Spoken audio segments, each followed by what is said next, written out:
You know what it is. That's right. It's time to talk money with your money nerd and financial coach. Now, tighten those purse strings and open those ears. It's the Money Talk with Tiff podcast. Hey everyone, I am so excited because I have Pete McPherson on the line. And Pete is the owner of Do You Even Blog? And I wanted to have him on the podcast to talk about his story and how he quit and turned this into a full-time income. So hey Pete, how are you? I am fantastic, Tiff. Thank you for having me. Yes, thank you for coming. So just to give you a little bit, we're live at FinCon 2023. It's the background noise that Right. you might be able to hear. Right, I don't want people to listen and be like, oh, this podcast. Yeah, What is this? So, we are at the conference, so that's the background noise you hear, but we are here because this is where all the money nerds meet. And I am glad that Pete took time out of his busy schedule to make sure we drop these gems. So let's just hop right into it. You know how we do on the podcast. Yeah. So you just quit your job. And you had no idea what was coming next. Can you walk us through that whole thought process, what made you quit, and then also how did you figure out what you wanted to do? Absolutely. As I mentioned off air, it was a little bit of an accident. So the quick background is that I never knew what I wanted to be when I grew up. And so when I went to school, high school and college, at this point, I'm not super old, but I'm a little old. People were basically telling me, just get a degree. You'll be fine. Just get a college degree and you can have career, right? And so I kind of went through college with that mentality. I went through 5 different majors. I used to be a music major. I quit that, and then I got kicked out of school for a semester because I failed all my classes because I was an Italian major, and I don't speak Italian. I don't know. I was completely lost. I was just going for that degree. Mm-hmm. Long story short, I ended up getting a degree in sociology, and then the 2009 recession happened, and that sociology degree was basically useless. There you go. So I went back and got another degree in accounting. Okay. I asked a friend of the family who is in the business school at a different college. It's like, what should I do? He's like, you should go into accounting because there are jobs in accounting. And I was like, I like money, so let's talk. All right, accounting, cool. So I did that, and like a year and a half later, I had a degree and like a master's, and I got my full big person job in accounting, my grown-up job, and hated it. I was commuting. I lived in Atlanta. I was like hours and hours in the car every day, and the work was tedious and mind-numbing, and they paid me fine. It was great. Accountants get paid, but I just hated it. I hated it. And I only lasted like a couple of years before I was searching for a way out.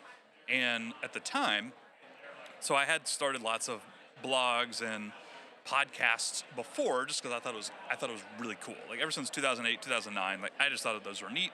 I had a little bit of experience, and so I was starting to think like, okay, what if I could do these side hustles and earn more and quit my job and transition into entrepreneurship and yada yada.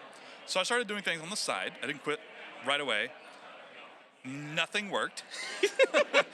Don't you love when that happens? Oh, we're talking like years. Like nothing started to make money. I've started over like 70, 80 plus websites and online businesses over the past like 15 years, and they just didn't make any money. Some made like a tiny bit, but not a lot. And so I hated it. Hated my full-time job. In 2016, I started talking to my wife. And we had one child, and she was pregnant with our second child. I was like, okay, what if I find another job that will free up some time? And I did. It took a while, but I found a job at a startup back in my hometown, and they were going to pay me less money than accounting, but it was still a salary and benefits and health insurance and stuff. But I really only had to work like half-time or ish, right? I would have more time for entrepreneurship and try and figure out a way to actually make money, and so on and so forth.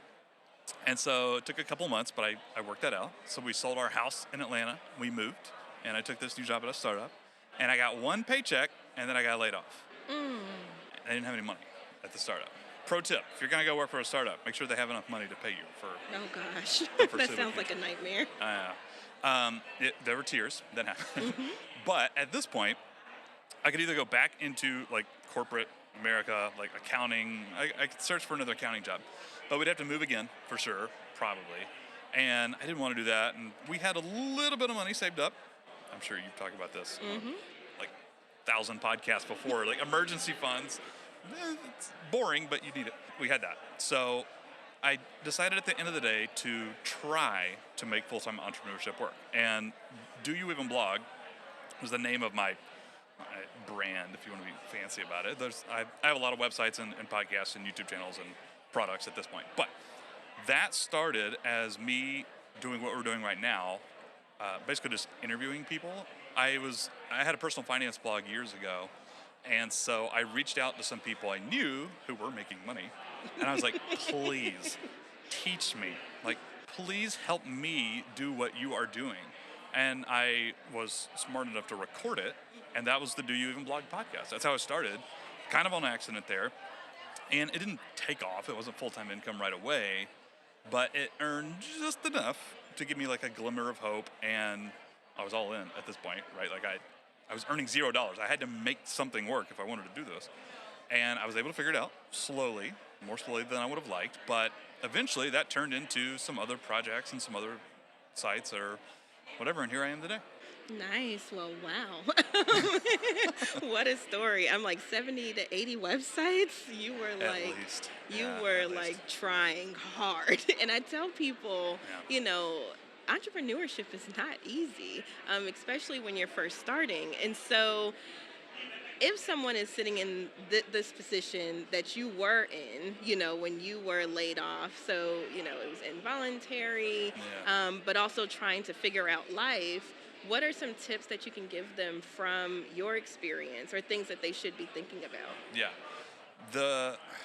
This is a little weird turn, but try and figure out a way to have less stress and anxiety. It's a little weird, but let me tell you what I mean. We did have a little bit of an emergency fund there, and I didn't mention this because it wasn't huge, but we did sell our house and make like a little bit more of a profit. And we got a little lucky we moved back to my hometown, like I said, and we were able to live in my grandmother's house. She was in a nursing home. Her house was basically empty, and we were able to live there rent-free for a while. And I say all this because whether or not people listening to this have already quit, or you got laid off or fired, or you want to quit one day, jumping in with both feet, accidental or not, can be extremely stressful. Quitting jobs is always going to be stressful no matter what happens, I think.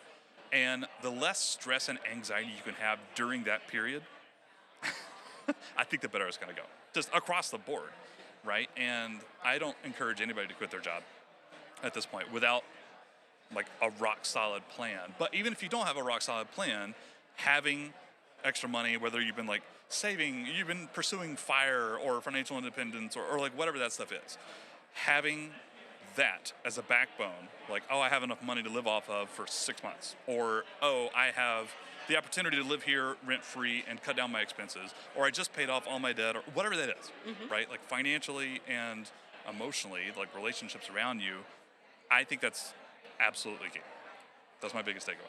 And I absolutely agree with that, because if you're new to the podcast and you've never heard the story, I actually quit corporate twice because the first time I was not prepared. So talking about, You had to go back. having the savings and things like that, I had a month and I said, oh, it's fine. The business I had already had for a couple of years. So I'm like, it's not going to be bad. I'll be fine.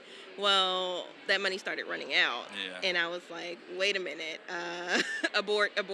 Yeah. So I ended up going back, but when I went back, I learned that lesson that I needed to have a little bit more saved up, build my business a little more, and then jump out. So I definitely agree with you when you say make sure you have something that can kind of catch you or that you're prepared. Yeah. Because had I not had, at least a little bit of savings or had the opportunity to go back to a position or go to a position that was right there, I don't know how that would have played out. Yeah. And when you're stressed, you can't think creatively for your business. Yeah. And so, I can definitely resonate with what you're saying. Yeah, the ability to sleep at night and actually let your body like physically recharge is like, I know this is not necessarily a show about that, but it's so important. No, for so many it's things. super important. I was going to say something, I forgot what it was. Time. One more thing is getting a little bit off topic again. I think this happens with a lot of people who either quit jobs and try and do their own thing or side hustles or whatnot. They kind of underestimate how much time actually goes into it. And it's a problem that tends to get worse, not better. Meaning, I quit my job and I was really happy to work on Do You Even Blog and like other projects because I was excited about it. There was energy there, but it still started taking up more time. And the more I got into it, the more I realized I had to get into it. There were things that I didn't know I needed to be doing. Like, oh, now I got to do social media. Now I have to do SEO. Oh, crap. Well, now I got to learn that. Oh, I just learned how to set up my WordPress blog, but oh, now I got to learn plugins. And now I have to do this. And now I have to do this. And I think this self-employment thing, it hits a lot of people unexpectedly. They start and they do it for a month and okay, I got that stuff down. But there's another 1,000 things on the to-do list that I have to learn and figure out and problem solve and all this other stuff. And I think the earlier people can get started in that process while they're still at their full-time job, otherwise the better. Yes. If that makes sense. Yes, it makes complete sense. And that's why I started while I was still working. Yeah. Because my philosophy is use other people's money to build your dream. Yeah. Like, make sure you're using some of that income that you have now to start building on what you are having, what you want to have go on. And so that's one of the things that I did. I sat at my HR job and I was like, collected my check. And then I put some of that check into my business. Yeah. And then that's how I was able to grow it and get everything that I needed set up. So that way when I go full time, you know, I can do that. Now, another point I wanted to hit on that you said, because there's a saying for this with the whole time thing, entrepreneurs are the only ones that will quit a 40-hour-a-week job to work 80. Yes. And that is so true. Like, you realize that you work more than had you stayed at a position, at least in the beginning, until you can hire help. You work more building that up. So there's a huge misconception with people like, oh, I want to be an entrepreneur so I can have more time with my kids, or I can have more time for this or that. And honestly, I feel like that's a myth, at least when you start. Yeah. I feel like that's a myth. My kids, they had to, I had to make sacrifices sometimes just because I had to work on this business in order for us to keep a roof over our head. And those are the types of trade-offs that I had to make. But now I'm at a level or a position where I have help and I can spend more time with them. But it took those initial sacrifices that I had to make. For sure. Can I talk about this? Yes, please. I didn't mention this off air, so you have no idea. But one of my superpowers is not time management. That sounds terrible. Working not very much. And I want to explain. So I'm gonna self-promote a little bit, but I don't make any money from this project, so people can go find it. I have a podcast I did with my best friend Raina. It's called the Unbusy Podcast. It's not monetized whatsoever. There's no ads. There's no nothing. People go listen.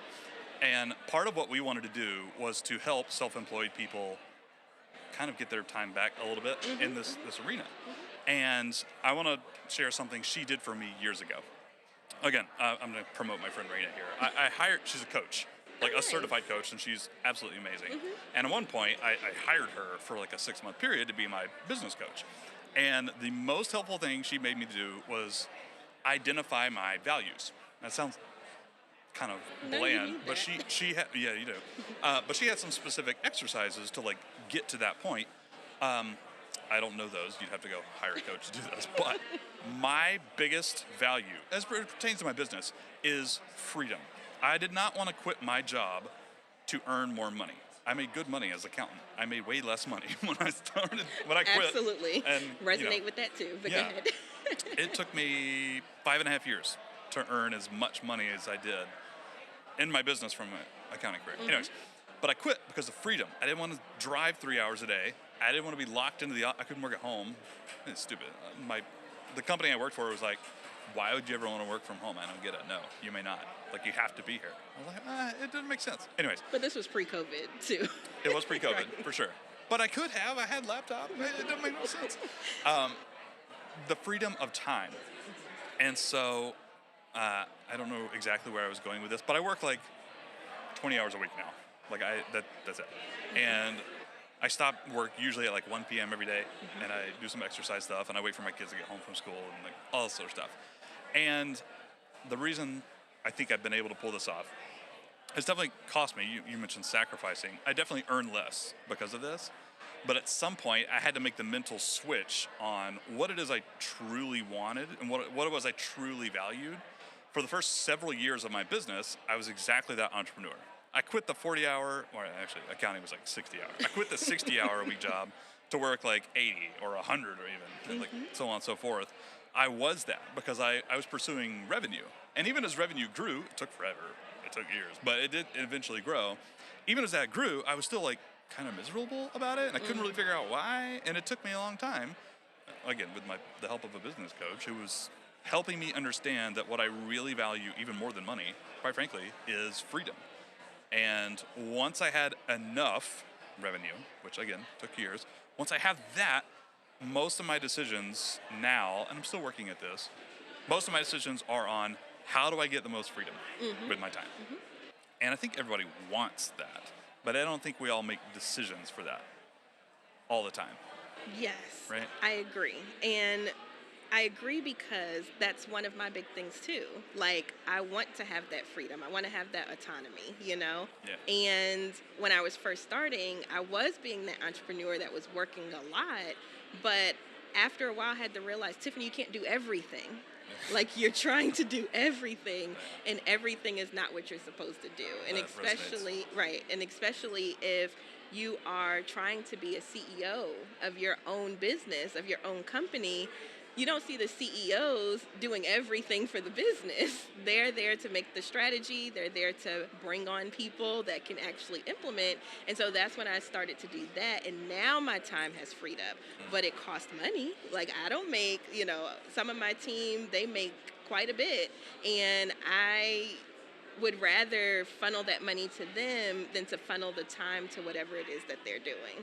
Yeah. So to your point, just backing that up, I completely agree with that now, but I had to learn those lessons, making those sacrifices early on. And, what really touched me was when my kids were like, you have to work again? Yeah, Like, always I know, it just pulls your heartstrings. And so I was like, okay, Tiffany, you have to make this better because you don't want to be in a situation where you're missing everything because you can't get those moments back. It's literally impossible. Yeah. So how can I spend more time? So now, I have a 10-month-old, and I've been staying at home with her, of course, like for right the in whole the crazy range. right Yeah. in the crazy range.